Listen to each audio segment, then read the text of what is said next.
availability here, and so a company known as Ophion Incorporated secured Tyrannus 2 to do terraforming research. And because they were trying to rush along, save costs, push the... I think the video has just split. It splits after 24 minutes and a half. I just have a look. It's 1:40 in the night, the day after Christmas. It's first Christmas day. I now better understand this star map. This Tyrannus.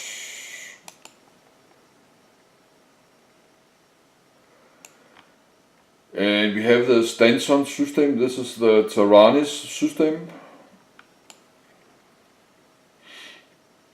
So that will be now I better understand what they are trying to do. They will make I don't know how many systems they have, like 50 systems with 2, 3, 4 planets. So that will be a lot. If they have 200 planets with moons and many hundred moons, and if all planets should be like on the Hearthstone with high details, so that will be a big game. If you have like 500 planets and moons, you can go and travel to explore. Yes, but that will take forever to design. If they should spend 1 year to design one system. Yes, and you have 40 or 50 systems, that will really take long time.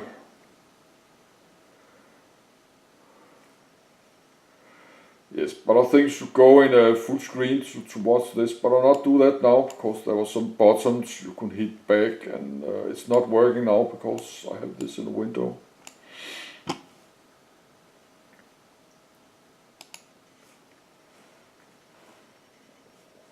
Yes, of course, I could take my, I have my gamer keyboard on the floor. Just take it and press F11. Yes, now we have this star map, and we have this back. Yes, we have the Tyrannus systems. And I try to scroll back. I don't know how many systems. Yes. I don't know, we can count that. 1, 2, 3, 4, 5, 6, 7, 8, 9, 10, 11, 12. 19.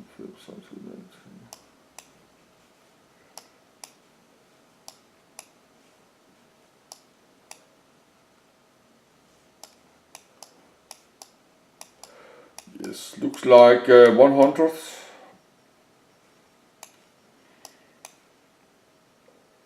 Vandul, Bano, okay, that's unclaimed UEE, okay. The color is UEE, that's belong to, I don't know what UEE is. This is a Bano race, alien race, that the Vandul, the Xuan race.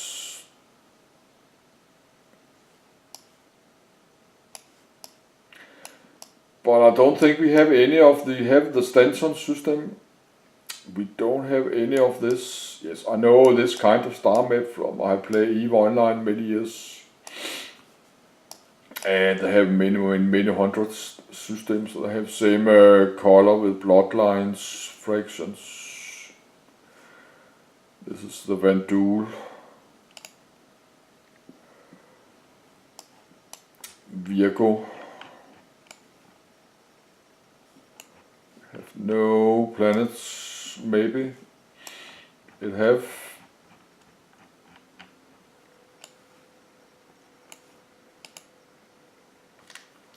Yes, but I will look at that tomorrow. It's 2 AM at night.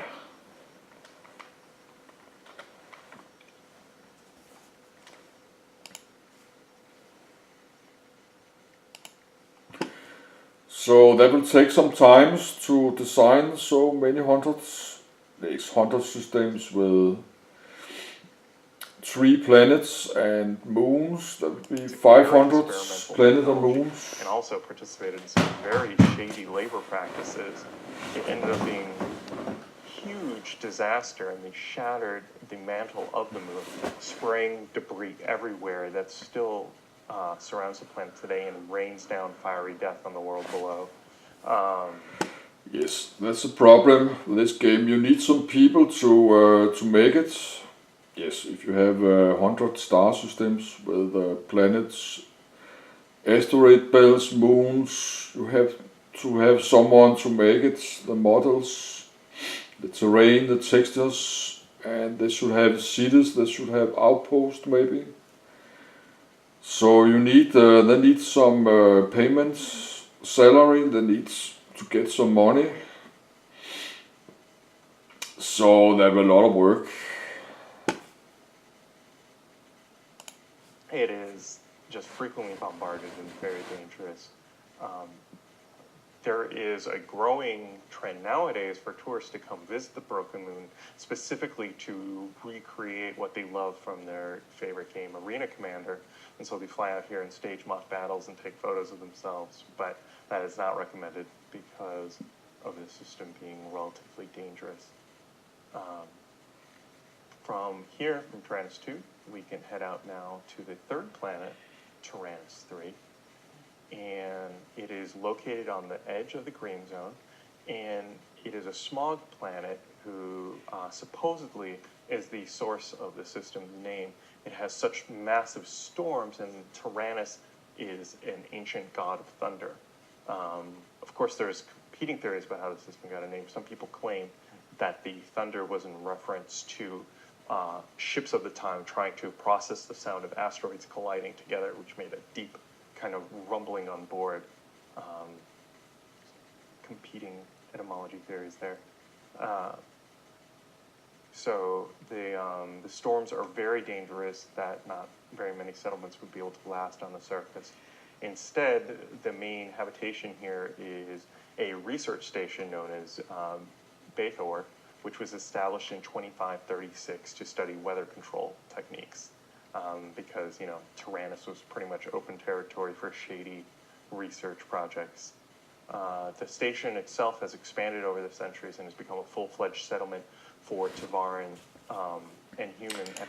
Yes, I understand. They try to create a kind of history about each system for the game before they are designing the systems. They have imagined what this system should be like and how the planet should be like, how the star, what type of star. And this is kind of a design storyline they will use when they're designing the system with 3D objects. Expats to Yes, live there. I think I call it a storyboard.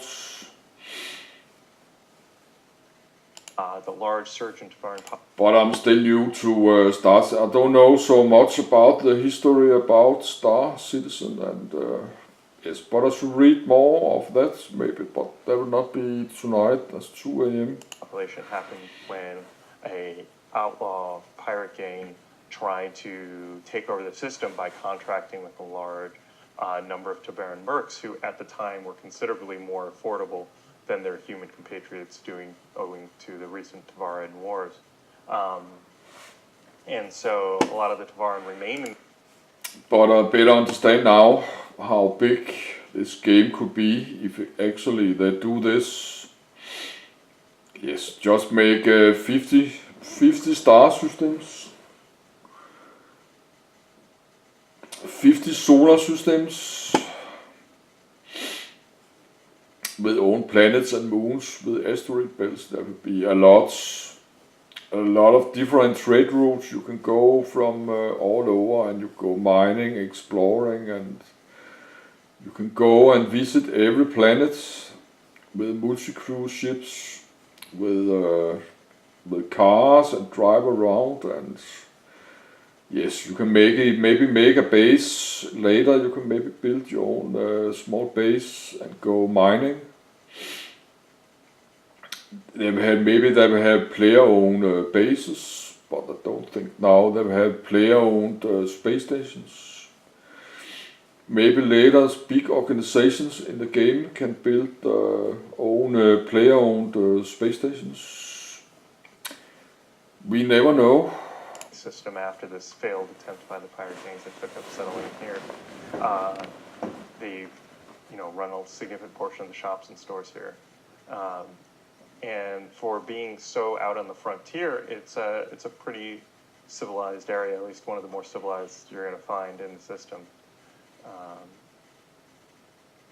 And from there, there's rumors going around that the station might be having troubles with a local crime syndicate trying to take it over, and that the Bavarian humans may be trying to resist it or participating in it, but that's only rumors for now. It's kind of hard to confirm these things. I guess you could say the better a syndicate is, the less you know for sure what it's doing. Heading out from Tyrannus, Tyrannus 3, we head to the last planet in the system, Tyrannus 4, a gas giant. Not much here, except that it was nearby that the Keller had part of his infamous run.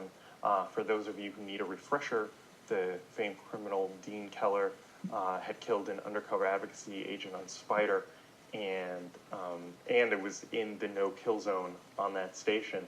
And so both the advocacy and the outlaws were after him. So he went on a multi-systems flee, trying to run away from everyone who was after him. And part of it happened in Tyrannus 4, where the bounty hunter had followed his trail here and encountered him. So yeah, so that's it for Tyrannus, a really kind of volatile system, not only because of the asteroid activity, but also just because of the growing outlaw concern, as well as the Tavaran settlement that's growing here. So we'll have to see where it heads in the future. But for now, thank you so much for joining us here, and thank you to the subscribers for making shows like this possible, and hopefully we'll see you around soon. Thanks.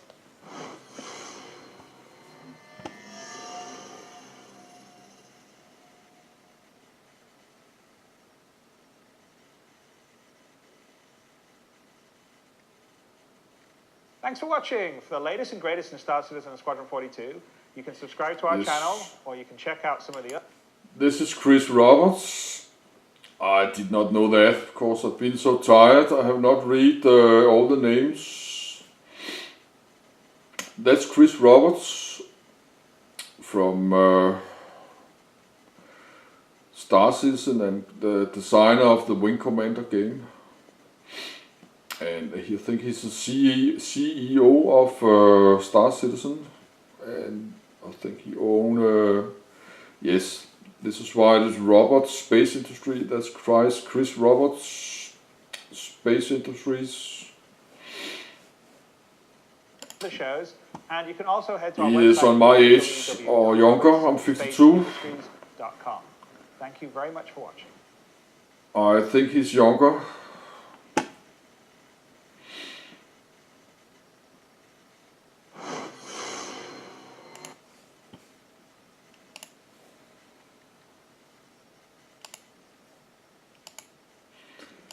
Yes, that's the, yes, my camp cover, my view, that's the Bacchus system.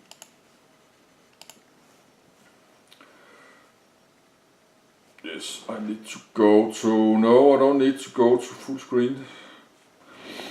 But we do that, but I need to take my gamer keyboard to my bed.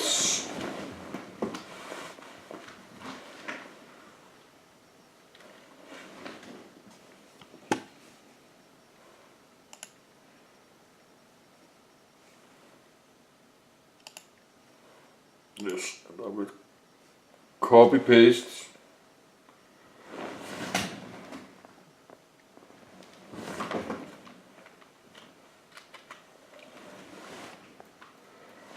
Yes, that's the Bacchus.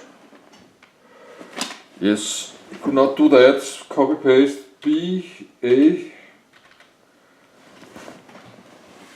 BACC. Yes, I have to sit better in my bed. Oh.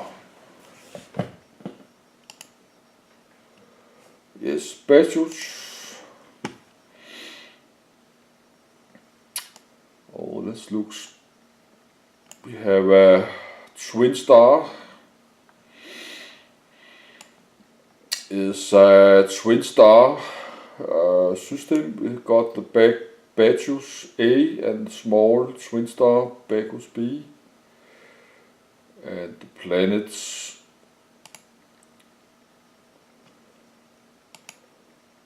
Okay, that's much more information. Super Earth, close to have a lot more.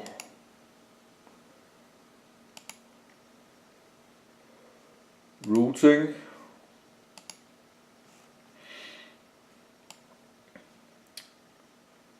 We have the Bacchus Alpha asteroid belts. We have another planet here.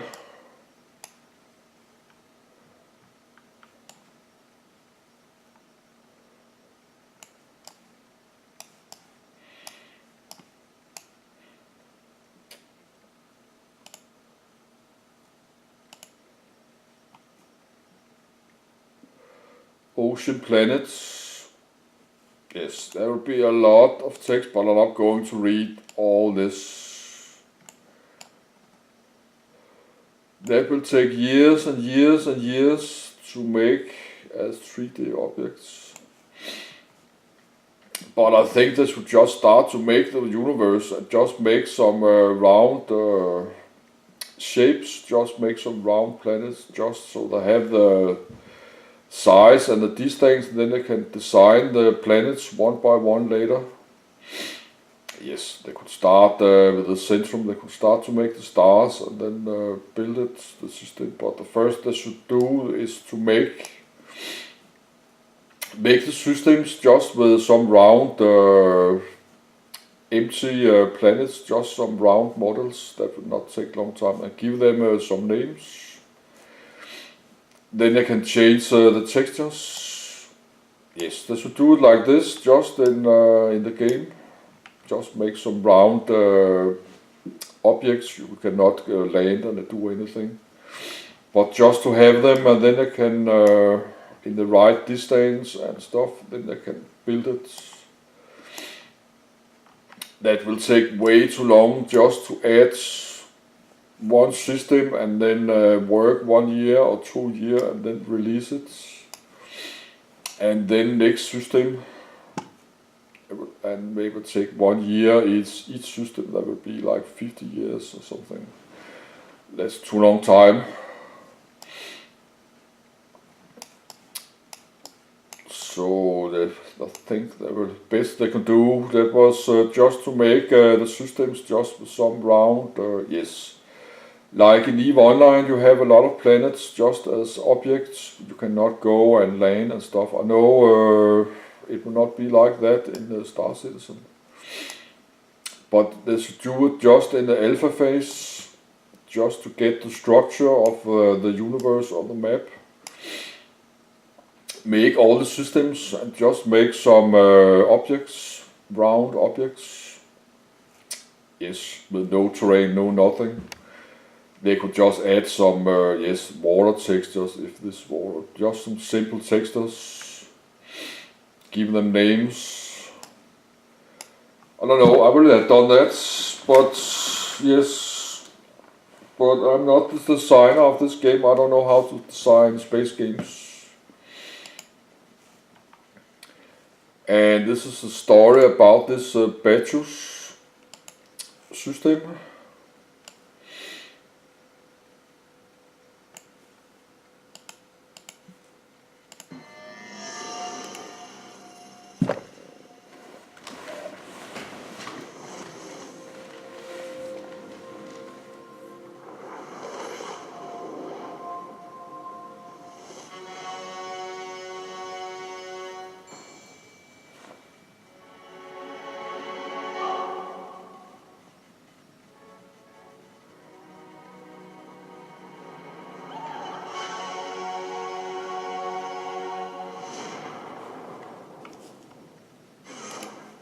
Hello everyone, welcome to another edition of Lore Maker's Guide to the Galaxy, where we break down one of the many star systems in the Star Citizen universe and give you a little bit of insight into its creation, its construction, and some of the sort of planets that you could expect to find there. I'm your host, Dave Haddock.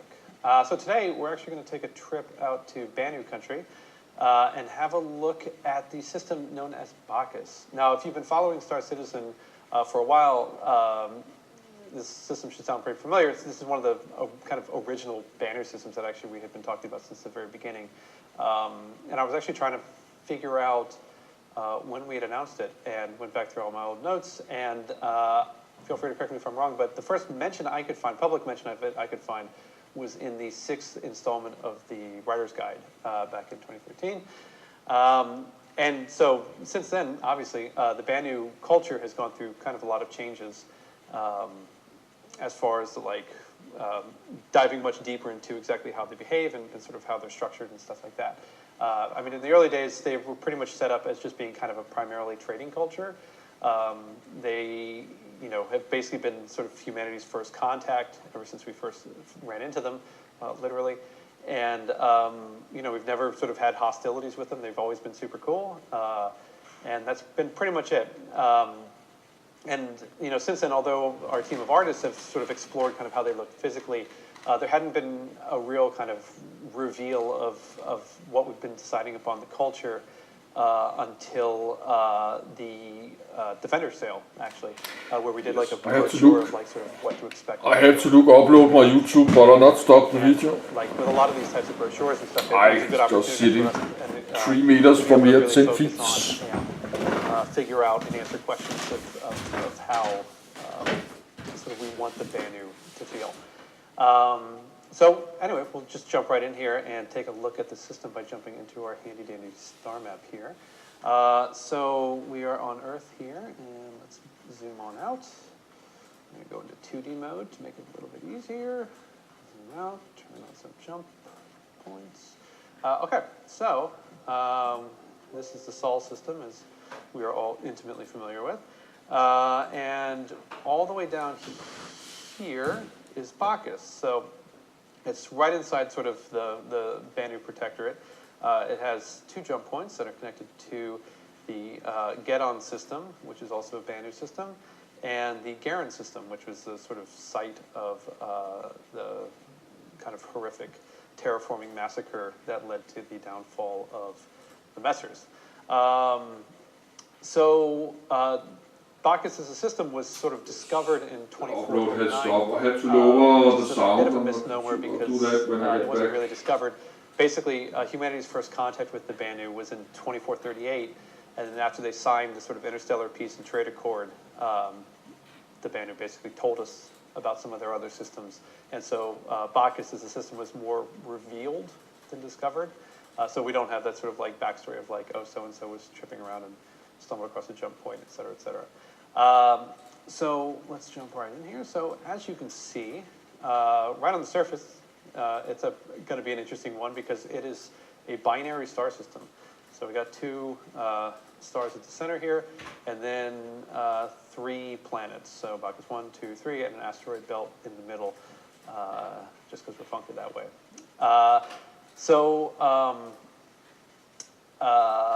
Let's see. Over here to Bacchus 1. Upload is running. Bacchus 1, as you will see if you check out some of the info, is basically it's a super Earth lower planet. Lower a little bit. It's pretty uninhabited, probably not a great place to go and visit and hang out in because it's very close to the 2 stars here, as you can see.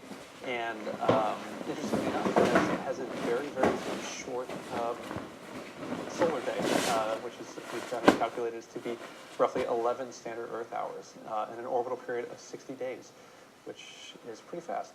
So it would be kind of trippy to be around. Moving on, Bacchus 2, located down here, is the only inhabited system in the planet, and might be the planet that basically the UEE theorizes the Banu might be originally from.